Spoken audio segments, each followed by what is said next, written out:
16절 함께 소리를 모아서 공독하겠습니다.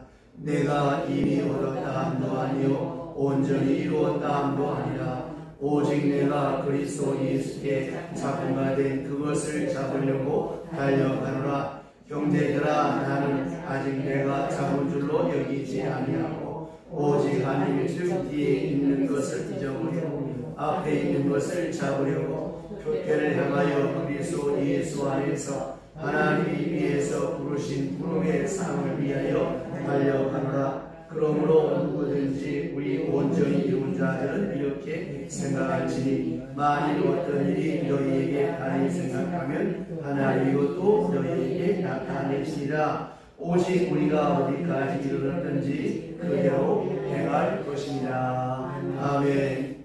오늘 주신 말씀에는 사도 바울의 귀한 생애 철학을 확실하게 또 신앙적 자세, 예수 믿는 사람이 어떤 것인가 하는 것을 분명하게 보여주는 말씀입니다.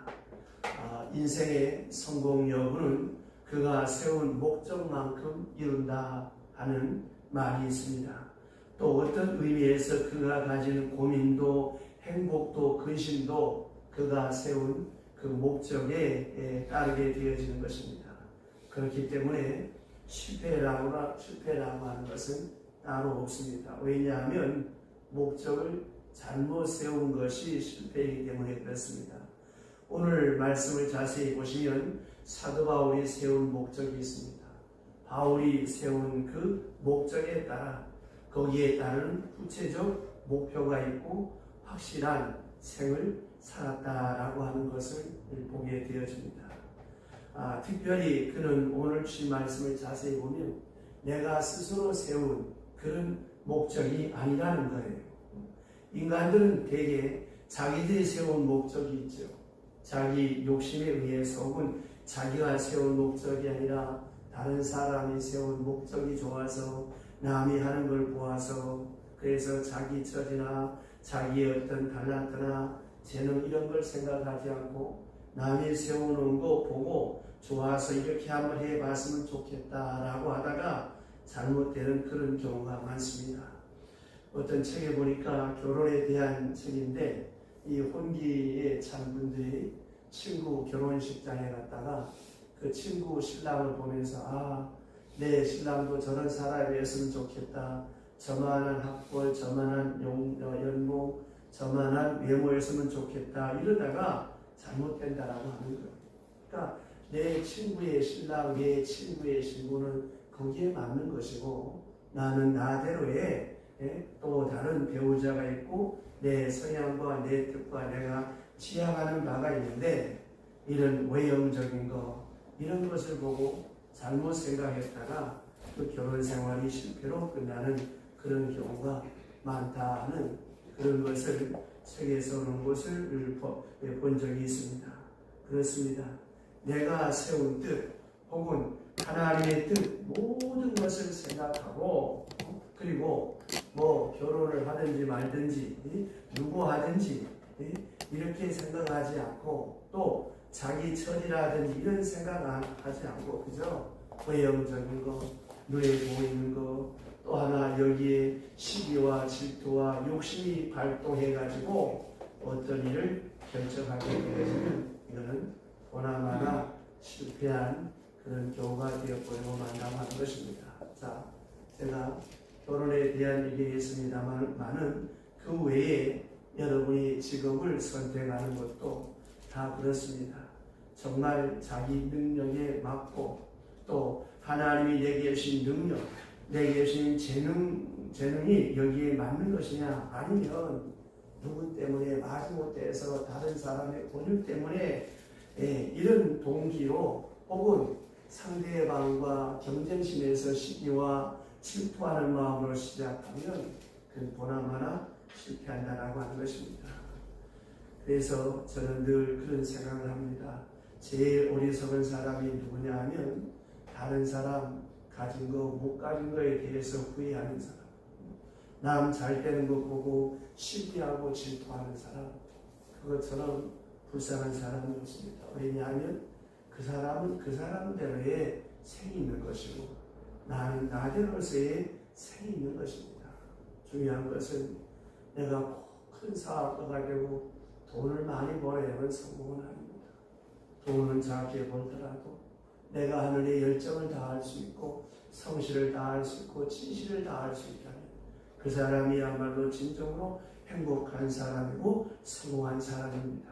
그것처럼 오늘 주신 말씀, 이 12절 말씀을 보게 되어지면 참 우리에게 의미심장한 은혜가 되고 감동이 되는 것을 보게 됩니다. 자, 12절 다 같이 한번 큰 소리로 시작. 내가 이미 얻었다 함도 아니요 온전히 이루었다 함도 아니요 오직 내가 그리스도 예수께 잡힌 바 된 그것을 잡으려고 달려가노라. 아주 외우기 좋은 말씀이고 많은 사람들이 이 좋아하는 말씀이기도 하고 저 역시 또한 이 말씀을 좋아해서 제가 책을 살 때 신학생 때는 이 말씀을 기록해 놓았습니다. 그리스도 예수께 잡힌 바 된 그것을 잡으려고 쫓아간다. 그때는 그만큼 순수했어요. 하나님 앞에 붙잡힌 그 사명을 따라 살아가겠다고, 예수께 잡힌 바 된 그것을 쫓아가겠다고 이렇게 참 많이 다짐도 했습니다만은 이 말씀을 대할 때마다 참 은혜가 되는 것이 저와 여러분의 믿음 생활이 무엇입니까? 예수 그리스도께 우리는 붙잡힌 바 된 사람들이, 그래서 예수께 붙잡힌 바 되어서 그가 원하는, 그가 바라는, 그가 뜻하는 것을 이루려고 달려가는 삶, 이것이 바로 그리스도의 삶입니다. 자, 여기서 사도 바울 입장을 한번 생각해 보세요. 달려간다 그랬습니다. 옛날 번역에 쫓아간다 그랬는데 그 말은 질주한다, 달려간다는 뜻입니다. 원문에 있는 그대로 번역을 하자면 온 몸을 앞으로 기울이고 마치 운동장에서 전신에 진력해서 달려가는 그런 사람, 온 힘을 다해서 달려가는 사람. 올림픽이나 이 전국체전에서 100m, 1000m, 400m 개조할 때 보세요. 그 달리면서 옆 돌아보는 사람 봤습니까? 또 뒤에 두꺼운 거 뭐 없나 뒤돌아보는 사람 없잖아요. 이 땅 함과 동시에 그냥 스프링처럼 엎드렸다 튀어올라서 막 달려가는 그런 상태를 오늘 여기서 쫓아간다, 달려간다라고 하는 것입니다. 그러니까 사도 바울은 자기 자신의 전 생애를 이렇게 그 과정에다 두었다고 하는 거예요. 경기장에서 경주하는 사람처럼, 그 운동장에서 선수처럼 나는 그렇게 하나님께서 나를 부르신 그 부름을 위해서 달려간다. 그리고 다시 한번 돌아가서 보면 잡힌 바 되었다라고 하는 말을 하는데, 이 사도 바울이 무슨 뜻으로 이 말을 했는가 하면, 이것은 사도 바울에 있어서 추상적인 그런 이론도 아니고 철학적인 이론도 아니고 윤리적인 그런 이론도 아닙니다. 이거는 정말 구체적으로 그의 생활 속에서 직접 경험한 것. 사도 바울의 본래 목표가 뭐였는지는 우리가 잘 알 수 없지만, 그러나 우리가 이 말씀을 통해서 미루어 짐작해 보면 그는 길리기아 다소에서 태어났습니다.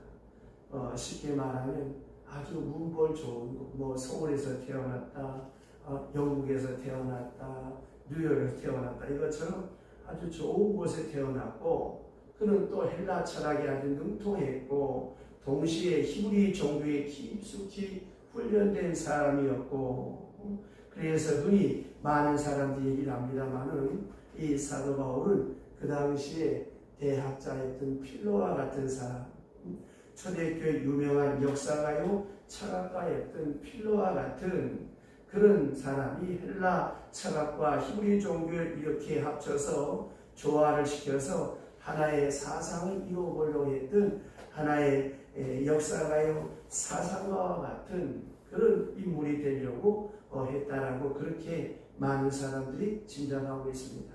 어쨌든 그 당시 최고로 우러러 보는 유대 사람으로서의 최고의 인물이 어떤 인물이냐 하면 히브리 종교에 정통한 사람, 단지 8일 만에 할례 받은 사람, 바리새파 같은 사람, 정통한 훈련된 사람, 공부만 잘하는 것이 아니라 히브리 종교에 정통한 사람, 학문적으로는 헬라 철학에 능통한 사람, 그래서 그 당시 소크라테스, 플라톤, 아리스토텔레스와 같은 그 당시 모든 그 철학자들처럼 철학에 능통하고, 동시에 종교적으로는 바리새인, 어느 제사장, 어느 서기관 못지않게 훌륭한 공부를 하고, 그래서 가말리엘 문화에서 공부한 그런 인물이었거든요. 그러니까 학문적으로, 종교적으로, 철학적으로, 히브리 종교적으로 다 능통한 가말리엘 같은, 필로와 같은 그런 역사가요, 철학자가 되려고 했다라고 하는 것이 그의 본래의 목적이었습니다. 그래서 열심히 있었고, 열심히 이 말만 있는 것이 아니라 생각하는 율법적인 해석을 자기가 생각한 히브리 종교, 또 자기가 생각하는 철학 이론, 여기에서 위배된다라고 할 때 조금도 용납할 수 없기 때문에 그는 스데반을 때려 죽이려고 로마의 법을 어겨가면서까지 다메섹으로 쫓아갔다고 하는 것입니다. 자, 이 말을 다시 정리하면, 이 사건 때문에 내가 이 스데반을 때려 죽임으로 내가 죽을지도 모르지만, 로마 사람한테 끌려가서 너 왜 사람을 죽였느냐? 너 로마법에 사람 죽이는 거 허락지 않은데 너 왜 이렇게 히브리법으로 처형했느냐? 얼마든지 끌려가서 자기도 죽을 수 있는 그런 위험이 있음에도 불구하고 기어이 스데반을 돌로 쳐 죽이는 일에 가담했습니다. 그걸 당연하게 여겼습니다. 이 정도로 아주 열성적인 극성 가진 그런 사람입니다. 얼마나 그가 열심히 있었는가 하면, 또 얼마나 목적이 분명했는가 하면 그의 하는 행위를 보면 우리가 뚜렷이 알 수가 있습니다. 그것처럼 이 예수 믿는 사람들이 다메섹으로 도망가는데 거기까지 쫓아가서 그렇게 할 게 뭐가 있겠습니까? 그만큼 그는 악랄했고 열정적이었고, 이 유대 사람들을 끌어다가 보호에 세워서 이 예수 믿는 사람들 다 말살해보려고 할 만큼 그렇게 열정적으로 공문과 체포령을 가지고, 우리말로 말하면 영장을 가지고 다메섹까지 갔던 사람입니다. 가다가 사도행전 9장에서 보는 바와 같이 하늘로부터 환한 빛이 내려오면서 하늘의 음성이 들려옵니다. 그때가 바로 성경의 정오라고 해서 정오, 밤 12시가 아니라 벌건 대낮. 왜 하필 성경에 자세히 기록했겠습니까? 이 사건은 자다가 봉창 부는 소리가 아니고 꿈꾸다가 만난 사건도 아니고 벌건 대낮에 무슨 어두운 시간에 환상을 본 것이 아니라는 거예요. 그만큼 분명한 것입니다. 이 정오에 사울아 사울아고 부릅니다. 그럴 때 그는 거기서 꿇어 엎드립니다. 꿇어 엎드리는데 정말 보통 당찬 사람이 아니고 야무진 사람이 아닌 걸 하는 것을, 야무진 사람이라는 것을 아는 게 뭐냐면, 그렇게 하늘에서 음성이 들리면 어찌 감히 고개를 들고 위십니까 하고 말할 수 있겠습니까? 예를 들어서 벼락만 쳐도 아이고야 하고 엎어지는 방법에 이 사도 바울이 정신을 차리고 아마 고개를 똑바로 쳐들었겠죠. 그리고 물었을 때 뉘십니까? 주여 뉘십니까? 그걸 보면 얼마나 당돌하고 얼마나 당찬 사람인가 하는 걸 짐작해 볼 수 있잖아요. 그때 예수님께서 하신 말씀이 네가 핍박하는 예수다. 그는 여기서 예수의 포로가 됩니다. 그리고 자기의 잘못을 깨닫습니다. 사도 바울은 어떤 요구나 무슨 소원이나 이런 곳 아랑곳 없이 예수님은 직선적으로 말씀하십니다. 다메섹으로 가라. 내가 해야 할 일을 가르쳐 줄 자가 있을 것이다. 그 부름의 현장에서 바울의 요구나 바울의 뜻이나 바울의 생각 묻지 않고 무조건 하나님께서 직선적으로 일방적으로 가라고 통보합니다. 이 말을 사도 바울이 듣고 본래 가려고 했던 그 길의 방향을 바꿔서 다메섹으로 들어갔을 때 거기서 아나니아를 만나게 되고 세례를 받게 되어집니다. 자, 한마디로 말해서 예수의 포로가 됩니다. 지금까지 가는 것을 스톱하고 지금까지 하던 것이 다 수포로 돌아가고, 이제는 그가 그렇게 열정을 다해서 쌓아 올렸던 공든탑이 무너지는 것 같지만 그걸 다 무너뜨리고 이제 아라비아에 가서 3년 동안 거하게 됩니다. 우리가 아는 바와 같이 그는 이 3년 동안 거기서 기도하는 시간, 깊은 묵상의 시간을 가지게 되어집니다. 그리고 생활 철학을, 생활의 목적을 확 바꾸어 버리고 예수의 포로가 됩니다. 몸만 포로가 된 것이 아니고 생각이 포로가 되고 신앙이 포로가 되고 이상이 포로가 되고 생각하는 것 목적까지가 다 바뀌어져서 이것이 바로 사도 바울에게 있어서 바로 그리스도이다라고 하는 거예요. 여러분 잘 들으셔야 합니다. 예수를 믿는 것이 무엇이냐? 내 과거에서 방향을 돌려서 하나님께로 돌아오고 하나님께 대한 생각, 하나님께 대한 목표, 하나님께 대한 뜻을 이루려고 하는 사람, 이 사람이 그리스도의 사람이에요. 그런데 교회는 오면서 여전히 내 생각과 내 삶의 자세가 그리고 내가 지향한 목표와 이상이 바뀌어지지 않았다면 그건 잘못된 것이죠. 자, 고린도후서 한번 찾아봅시다. 고린도후서 앞으로 넘기시면 고린도후서 5장 15절, 고린도후서 5장 15절, 이미 우리가 공부한 말씀입니다. 고린도후서 5장 15절,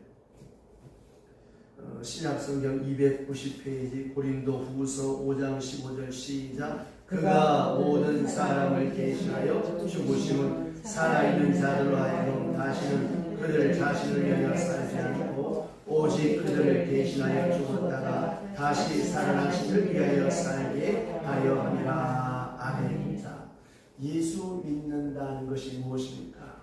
바로 이 말씀입니다. 저가 모든 사람을 대신하여 죽으심은 산 자들로 하여금 다시는 저 자신을 위하여 살지 않고, 그럼 무슨 말이에요?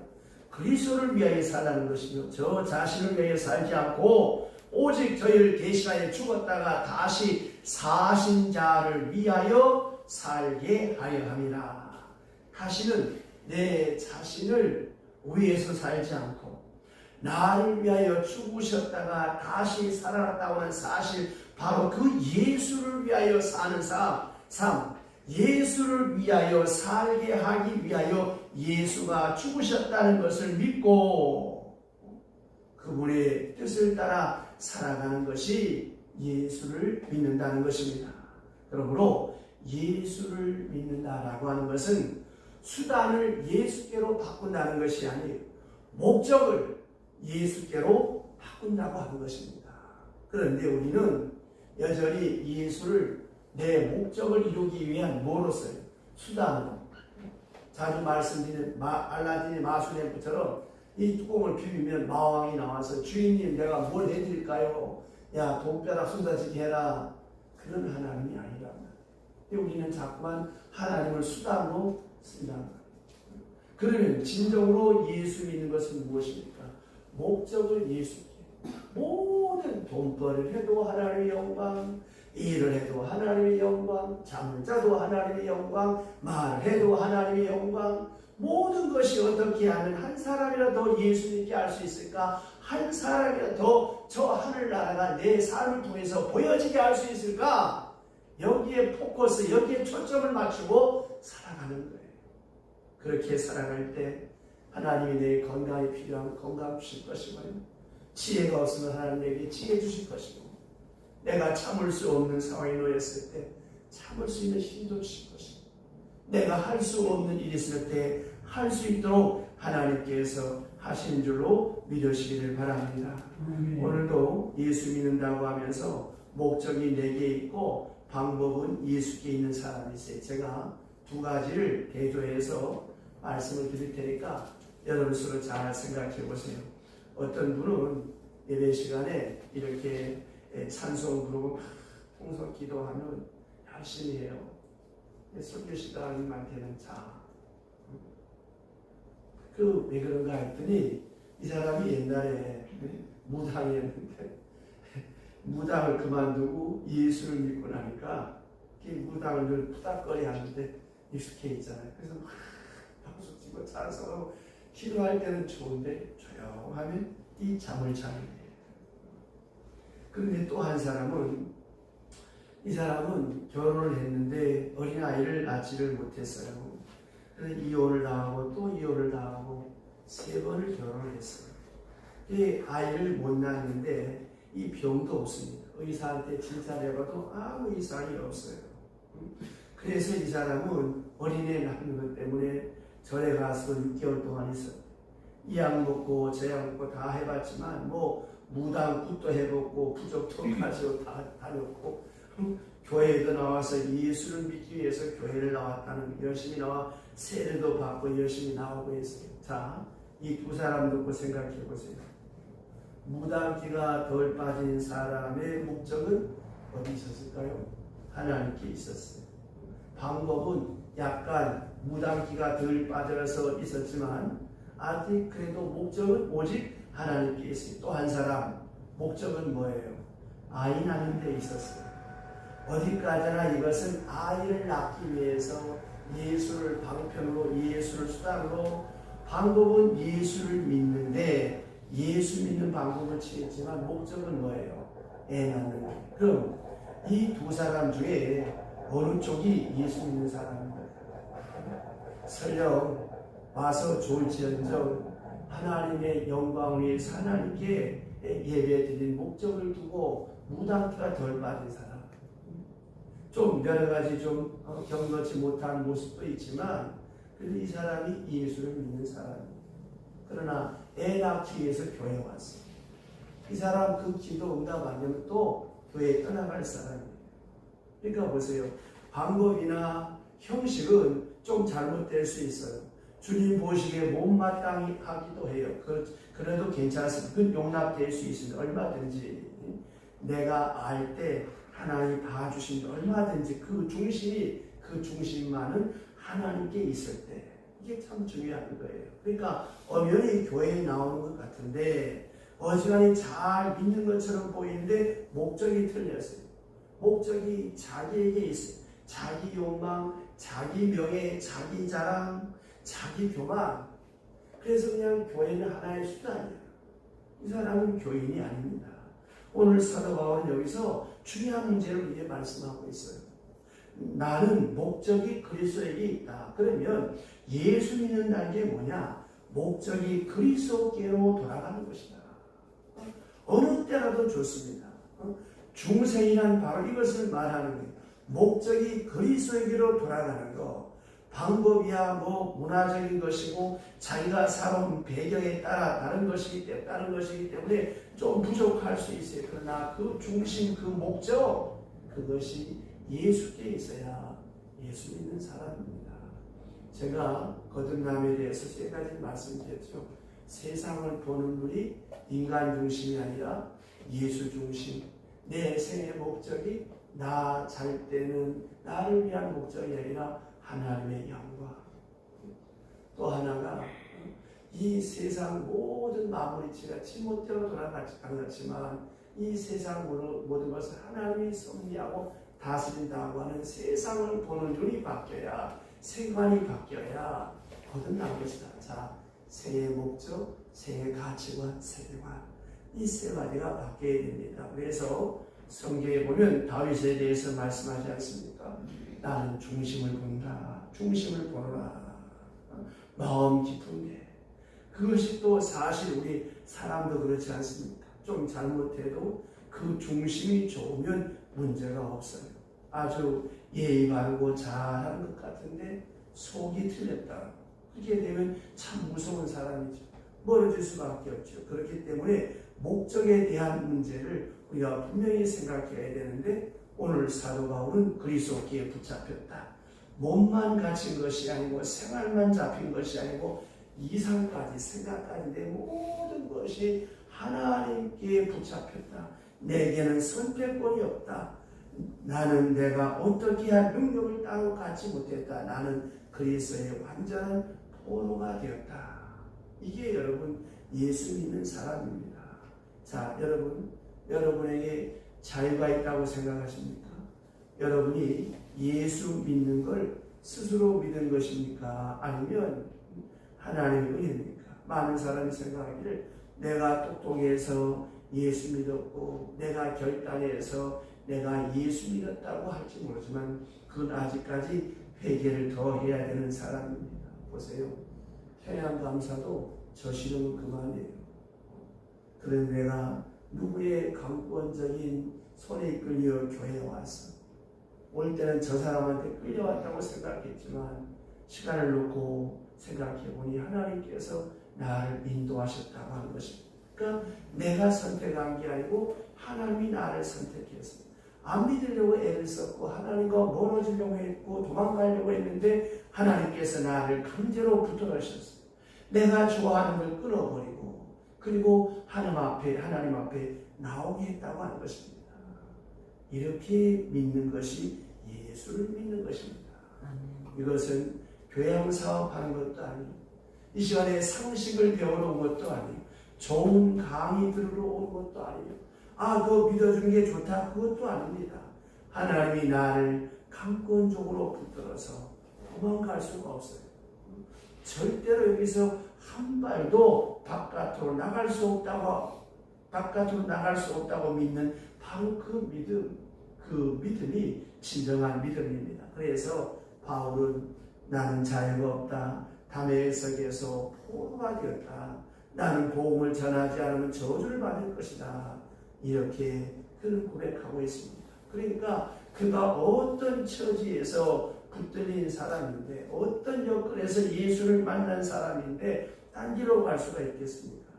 바로 그런 마음, 그런 간증으로 사도 바울은 고백하고 간증하기를 나는 하나님의 경륜 속에서 하나님이 나를 강하게 포로로 했다. 정말 그렇습니다. 여러분 한 사람 한 사람 생각해 보세요. 이 수요일 날도 제가 아무리 강조해도 안 나오는 사람은 안 나옵니다. 그러나 이 시간에 와서 참 예배 시간이 길기도 하고 졸리기도 하지만 그래도 이 수요일에 나올 수 있다고 하는 것도 하나님의 은혜고 이 저녁에 나오는 교인이 아주 상급반의 교인이고 또 새벽반에 나오는 사람들도 꼭 교인입니다. 그런데 주일날 낮에만 나오는 사람은 이 중국 교인이 되겠죠. 또 한 달에 2번 어쩌다가 나오는 사람은 한국 교인이라고 할 수 있겠죠. 어쨌든 내가 이 수요일 전에 나온다고 하는 것은 이제 조금 더 열심히 믿어보려고 하는데 사실 여기까지 이렇게 내가 나오게 된 것도 이게 우연한 게 아니잖아요. 어떤 날은 오기 싫을 때도 많을 거예요.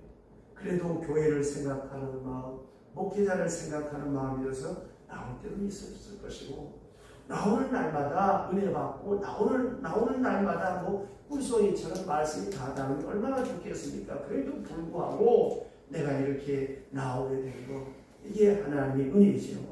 그리고 또 한 가지는 사도 바울은 이 포로됨의 목적이 있다는 거예요. 나를 이렇게 강한 발로 붙잡아서 이끌어 여기에 갖다 놓으신 이유가 있다는 것입니다. 그것이 무엇이냐? 하나님의 미래지향적인 경륜에 계셔서 하나님의 뜻하신 목적이 있어서 나를 부르셔서 나를 포로해서 마치 쇠사슬에 묶어놓듯이 하나님께 묶어놓아서 이방인의 사도가 되었다라고 하는 것입니다. 그렇습니다. 저와 여러분들 한 사람 한 사람 어쩌다 저쩌다 여기에 있고 이렇게 저렇게 하다 예수 믿은 것이 아니에요. 저와 여러분을 향한 하나님의 깊은 뜻이 있어서 우리를 통해서 이루고자 하시는 하나님의 뜻이 있어서 저와 여러분들을 부르신 줄로 믿으시길 바랍니다. 그 다음에 더 중요한 게 있어요. 이제 나는 잡힌 바 되었다 그랬습니다. 그 다음 말씀에 잡힌 바 된 것을 잡으려고 쫓아간다 그랬습니다. 그것을 잡으러 쫓아가노라. 잡혔다는 말은 노예가 되었다는 것이고 수동적이고 피동적이고 무지한 것이고 불만스러운 것입니다. 그러나 쫓아간다고 하는 말은 능동적인 것이고 자원적인 것이고 이적인 것이고 감사가 넘치는 것입니다. 여기에 사도 바울의 위대한 점이 있습니다. 그러니까 여러분 가만히 보세요. 이 교인들 가운데서 끌려가서 죽을 때까지 징징거리며 끌려가는 그런 사람들이 많이 있습니다. 기왕 예수 믿기로 결단을 했으면 열심히 예수를 믿고 곱게 끌려가면 얼마나 좋겠습니까? 그런데 이리 갈까 저리 갈까 안 갈까 하다가 이리 매맞고 저리 매맞는 사람들이 얼마나 많습니까? 그래서 이 사도 바울은 일단 딱 붙잡힌 다음에는 이제 앞에 있는 하나님의 경륜과 뜻과 섭리를 바라보면서 주님이 세운 목적을 위해서 그는 기쁜 마음으로 쫓아갔다. 이것이 바울의 위대한 점입니다. 어차피 여러분 우리 모두 신앙생활하기로 결단을 했고 예수 그리스도를 나의 구주로 모시고 하나님을 나의 왕으로 섬기며 살아가잖아요. 기왕 그런 게 아니라 열심으로 하나님의 부르신 그 부름을 따라 잘 살아가면 얼마나 좋겠습니까? 이게 목회자의 소원이기도 하고 하나님의 소원이기도 합니다. 저는 이 말씀을 어느 교회 가서나 꼭 똑같이 합니다. 그래서 젊은 나이에 장로가 되고 권사가 되고 집사가 된 사람들 내가 존경한다. 보세요. 어떤 사람은 믿은 지 얼마 안 돼서 믿음이 자라서 교회에 충성된 일꾼이 돼요. 근데 어떤 사람은 10년, 20년 지나도 믿음 왔다 갔다 아무런 변화가 없어요. 얼마나 불쌍합니까 여러분. 누구를 위해 신앙생활 하는데 어차피 우리 모두 죽음이라고 하는 심판대 앞에 섭니다. 하나님 앞에 섭니다. 그때를 생각해 보세요. 자주 강조하지만 내세 없는 부활이 무슨 의미가 있습니까? 내세 없는 십자가가 무슨 의미가 있어요? 천당 없는 헌신이 무슨 의미가 있습니까? 천국 없는 헌신이 무슨 의미가 있어요? 천국 없는 순교가 무슨 의미가 있습니까? 아무 의미 없습니다. 그러나 바울은 3층 천국을 보고 있습니다. 그리고 주께서 보신 그 부르심을 알았기에 그는 그 일을 위하여서 매를 맞으면서도 기뻐하고 감옥에 갇히면 찬송하고 그는 죽음의 고비를 수도 없이 넘기면서 주의 부르심을 쫓아 살아가며 찬송할 수 있었다고 하는 것입니다. 이제 오늘 말씀을 좀 더 깊이 부문에서 보게 되면 바로 이 현장에서 그가 어떻게 느끼고 있었냐 하면 이미 얻었다 함도 아니요 온전히 이루었다 함도 아니다. 무슨 말이에요? 미완성이라고 합니다. 미완성. 그러니까 아직까지 성숙하지 못했다고 하는 것이죠. 그래서 제자로 성숙한 제자, 우수한 제자, 공부를 다한 그런 제자가 아니라 아직까지도 나는 미완성의 완성을 향하여 달려가는 사람이다.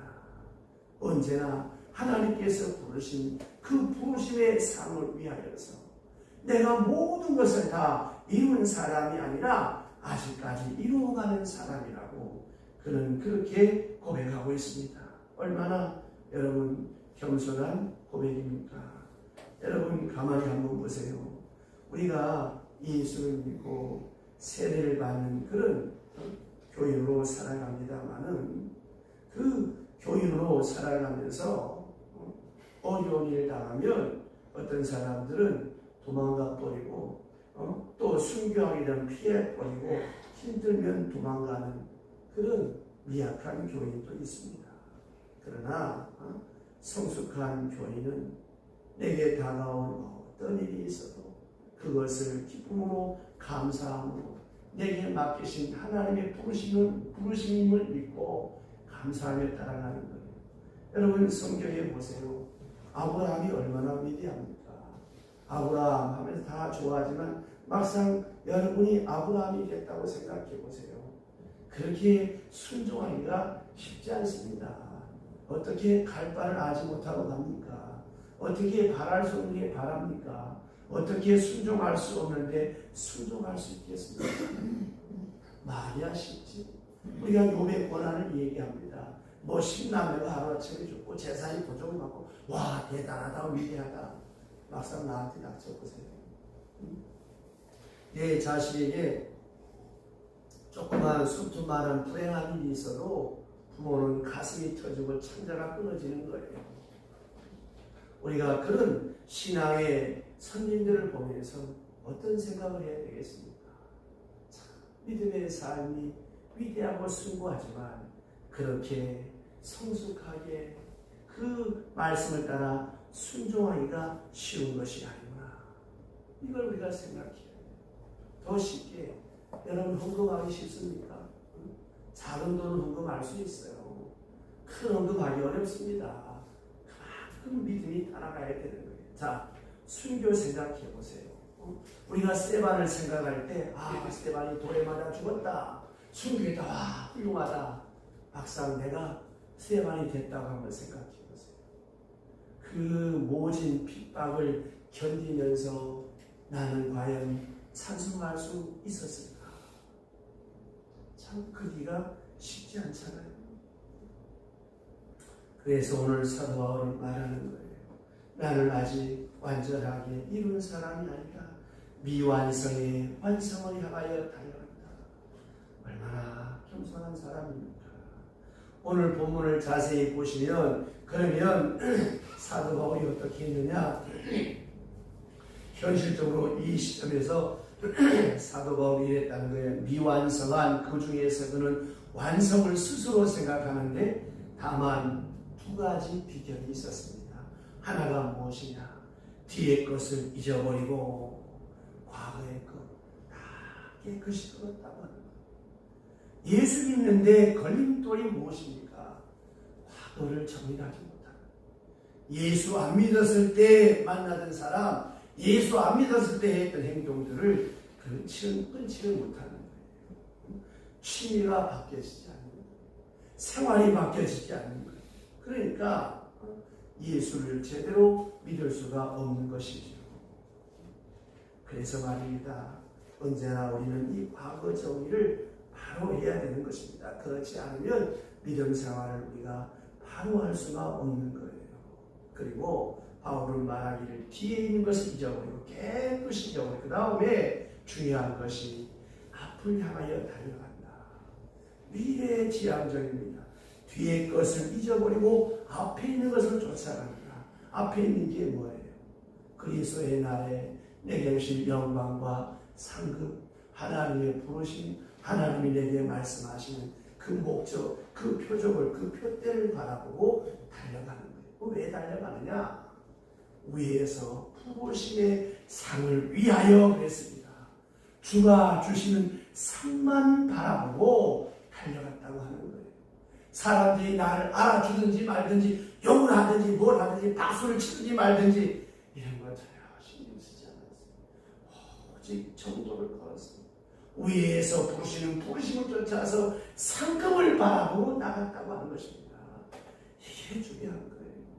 예수 믿는데 가장 큰 걸림돌이 뭐냐? 가족이나 주변 사람들로부터 인정받고 지지받는 건 참 어렵습니다. 많은 사람들로부터 지지받고 성원받는 건 어렵습니다. 그것 때문에 넘어질 때가 얼마나 많습니까? 그래서 위에서 부르시는 상, 위에서 인정해 주시는 상, 그 상을 바라보고 앞으로 달려가는 삶이 예수 믿는 사람이고 그리스도의 삶입니다. 보세요. 고린도서나 데살로니가서나 이런 편지를 보면 또 사도행전 이런 걸 보면 사도 바울을 얼마나 많이 비난합니까? 비난하는데 안 믿는 사람이 비난하는 게 아니라 전부 믿는 사람들, 종교인들로부터 유대교 사람들로부터 또 주님의 일꾼들로부터 무지무지하게 비난과 박해를 받습니다. 그래도 바울은 거기에 연연해하지 않고 위에서 부르시는 상을 바라보고 쫓아간다. 자, 15절 보세요.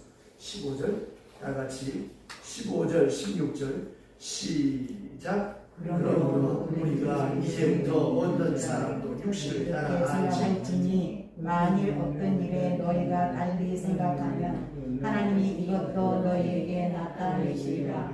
오직 우리가 어디까지 이르렀는지 그대로 행할 것이라. 아멘. 자, 여기 보게 되면 만일 어떤 일에 너희가 달리 생각하면 하나님 이것도 너희에게 나타내시리라. 하나님이 또한 바른 길로 인도하도록 계시해 주실 것이고 그리고 16절에 어디까지 이르렀든지 그대로 행할 것이라. 너희가 어디로 달려왔든지 다시 뒤돌아보지 말고 그대로 궤도 수용 없이 그대로 앞으로 밀고 나가라, 추진하라고 하는 것입니다. 이것이 사도 바울이 우리에게 주시는 소중한 말씀입니다. 이 은혜가 함께 하시기를 주의 이름으로 축원합니다.